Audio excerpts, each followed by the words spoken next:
Hi, I'm Alex Plant with Sun Microsystems, and we're here at JavaOne in San Francisco, California. I'm sitting here with Tim Bray, who's a distinguished engineer and director of web technologies. Thanks for stopping by with us. We appreciate that. Good to be here. So tell us about JavaOne this year. What are some of the exciting things that you've seen? Well, you know, maybe the most exciting thing is just JavaOne itself. It is the world's largest, I think, gathering of software developers, and just being in the opening session in the hall with the music and the performers and everybody coming in, and you just get this vibe. And I personally, despite my advanced age, am still a software developer, and I just get a warm, happy glow from being among my tribe. And you know, you look what's going on down there. And so for me, it's a chance to spend 3 or 4 days with my own kind and some of the best and the brightest, and it's a positive outburst of energy. And what you're seeing from people that are in the attendees, what are people saying about Java? What's unique about this year's show versus other years? Well, we're at what we geeks would call an inflection point. There's, for quite a number of years, there were sort of standard de facto institutional technologies, Java on this side, .NET on that side, relational databases behind it, and everything's blowing up. You know, there's the Web 2.0 move, there's the open source move, there's the rise of other programming languages. Java isn't as dominant as once it was, and a lot of these programming languages would like to climb on board the Java platform and become part of the Java family, and some of them don't want to, and we have to figure out how to make those get along and coexist. At the same time, there's new database architectures being mooted about, and maybe even more interesting than that, the whole business model of software and IT is sort of shifting out from under us from a product basis to a service basis. So we're at an extremely interesting time in this business. And you were at Community One and JavaOne. Talk to us about Community One. What are some of the interesting highlights from that show? Community One was much more, from the Sun point of view, but much more of an Open Solaris feel to it. And Open Solaris is obviously some pretty big news. But you know, Java is the big dog, so there was a lot of Java at Community One as well.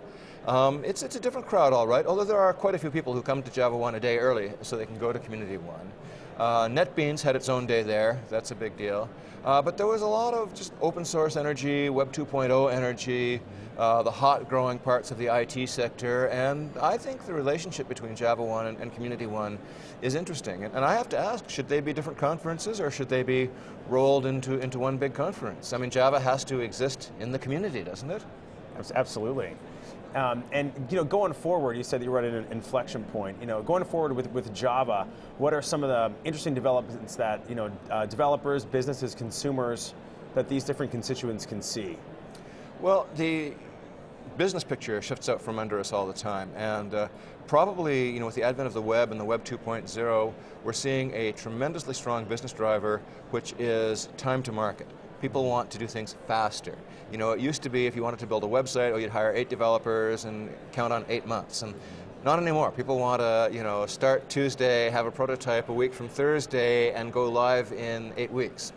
And that's placing, a lot of pressure on all of us. And some of the new technologies, things like Rails and PHP, have become strong largely because they address that. And so I think, the whole trend to greater velocity is just a really big deal. And greater velocity forces you to a simpler approach, it forces you to a more lightweight approach, it forces you to an agile approach, and those are some of the buzzwords you're hearing down there.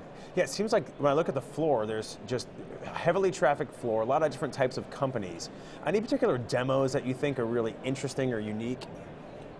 Well, I'm heavily biased to the demos over in our end of the floor at Sun, and I thought that they were pretty interesting. I'm a low-level infrastructure kind of guy, and this may sound odd, but we need more internet. I don't know about you, but I travel a lot, and I'm always paying for internet, and I'm paying too much and getting lousy service, and so I was over at the WiMAX Pavilion, and that's pretty darn interesting. We could really have multiple different operators competing with each other to provide internet service. Then the prices would go down and the quality would go up, wouldn't it? Absolutely. I'm also interested in the whole web services area, which is a pretty hot area, and I think we're maybe going through a bit of a painful inflection point there because the traditional approach to web services, which typically goes under the acronym SOA, S-O-A, has kind of been underperforming and under-delivering and over-promising a bit in recent years, and I think there's a little bit of pain being felt by some of the vendors in that space. And And so that's usually a sign that we're headed for a necessary little piece of rapid evolution. So I'm looking forward to that. Wow, sounds great. Well, thank you for stopping by, and have a great rest of the show. We really appreciate that. Good to talk to you. Thanks, Tim. Great.